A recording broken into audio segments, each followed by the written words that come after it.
See, the problem with you is you rarely exercise your self-discipline muscle. You just go with the flow. No backbone whatsoever. And that's perfectly fine until you start whining and complaining about your lack of success. That at some point along the way, we get confused and we misunderstand who we are. We start building this false sense of self around all the stories and all the labels and all the things. And we start living our life that way. And we get confused about how life works, how we interact with life. And we start living much smaller than we really are.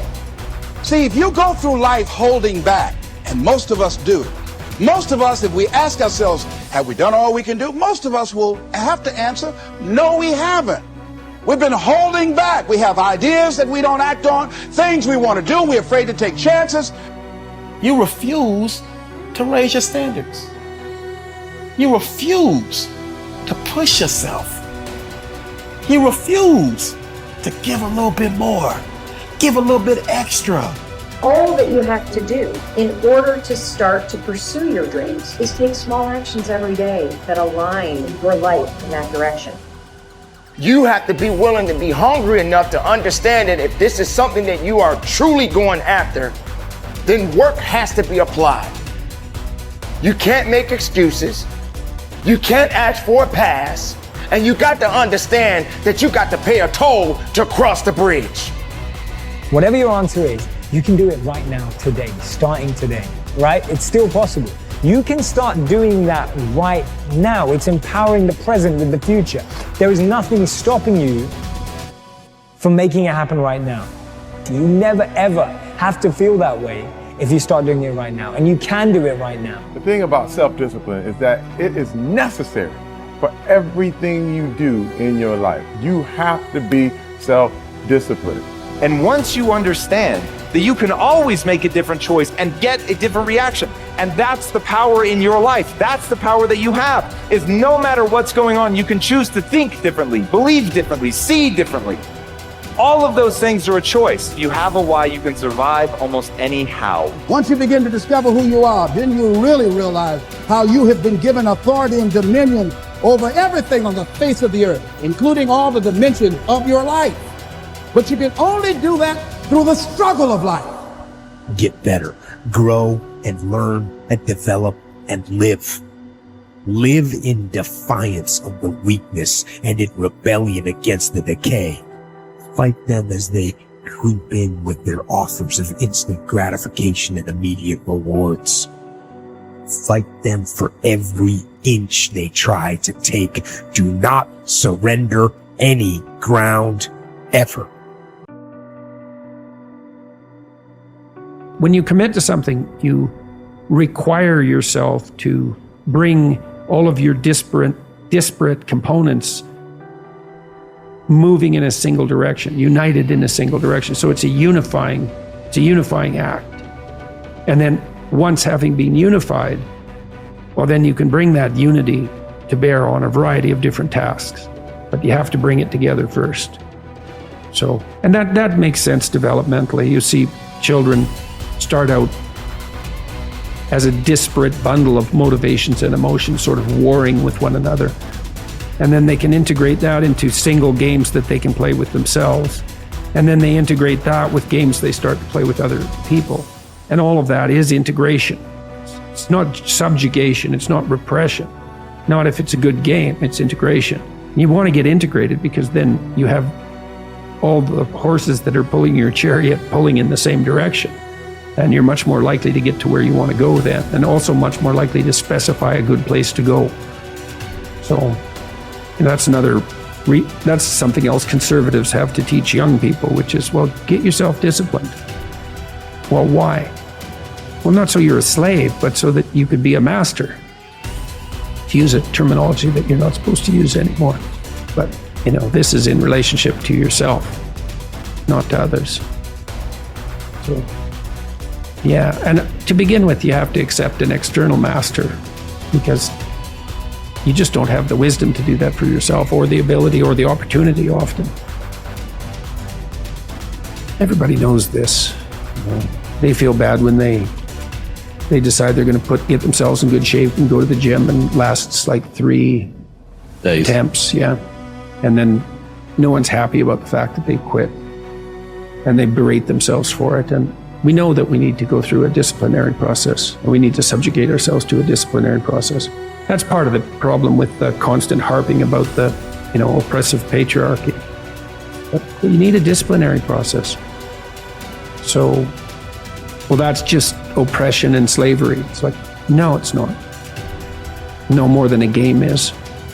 Not a good game. A good game isn't oppression and slavery. A lot of people, like I was talking about, taking the path of least resistance. I believe in life you must earn the right to be called a man. And a lot of people do not think the way I do, and that's fine. I'm not asking you to be David Goggins. Trust me, it's a hard road to hoe. It's not fun. Like it. It's not fun all the time. But the thing about it is, you have to look, I looked at my hardships as challenges. Once I got over the pity party, because I went through that phase. Of course. I'm a normal human being. But I realized that got me exactly where I was at, even worse. As I looked at those challenges, the way most people do, woe is me. Why the fuck can't I get a break? Why? I wish I was better. I wish my parents were better. I wish I had a better education. I wish this, I wish that. They have all these wish sandwiches. I started realizing, how can I figure out how it can work for me? So the one thing we don't do is when we're in that dark place is a great learning environment. If you can sit back in a dark place and find quiet to just think, there's so much power in your failures, in your suffering. Because why? You're still alive. You're still here.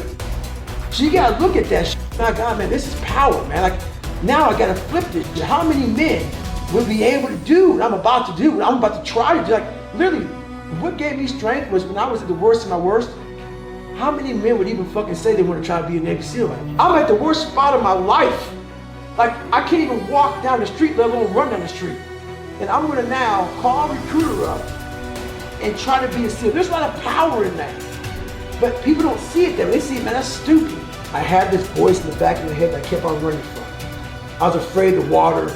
I was afraid of dealing with things that made me feel unaccepted. I didn't accept myself. So I kept on going towards things that I felt good. Let me go this way. But something kept on saying, fuck you, you have it, man. You got it, man, but you're gonna have to fail a lot. But you have it. And like I said, that voice kept on haunting me, but that voice kept on saying, if you face it, you realize it's not that bad. Persistence is self-discipline in action. Your ability to persist in the face of all setbacks and temporary failures is essential to success in life. Napoleon Hill said, persistence is to the character of man as carbon is to steel.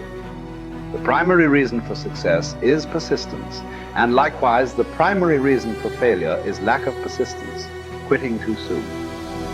There is a direct link between self-discipline and self-esteem.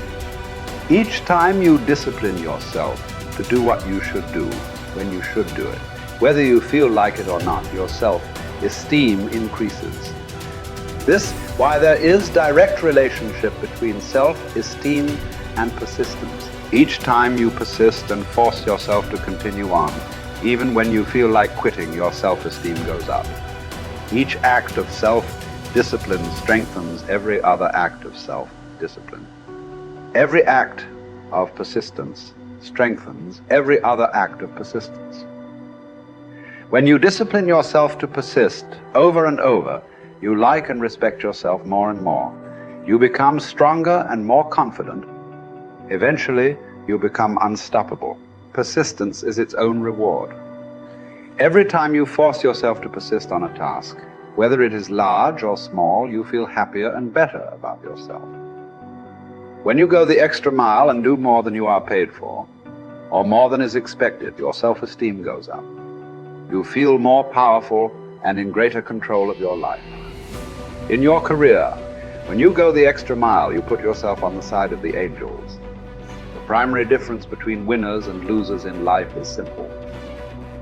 Winners never quit, and quitters never win. Your ability to respond effectively to setbacks, your level of response ability, is the measure of your readiness to succeed. When you experience a major setback or problem, you will feel temporarily stunned. This feeling is very much like a punch in the emotional solar plexus. You will be stopped for a few seconds or a few minutes. During this period, you will often feel discouraged or experience self-pity. You will say, "Why me?" However, it is not how far you fall that counts, but rather how high you bounce. Your aim is to bounce back as quickly as possible. Resilience in the face of unexpected reversals is vital to long-term success. Remember the warrior's creed: I will lay me down to bleed a while and then rise and fight again. Don't be surprised, shocked, or set back when things go wrong. Your best laid plans will often fall apart. Instead, expect disappointments and setbacks as a part of life. Take a deep breath, pick up the pieces, and continue onward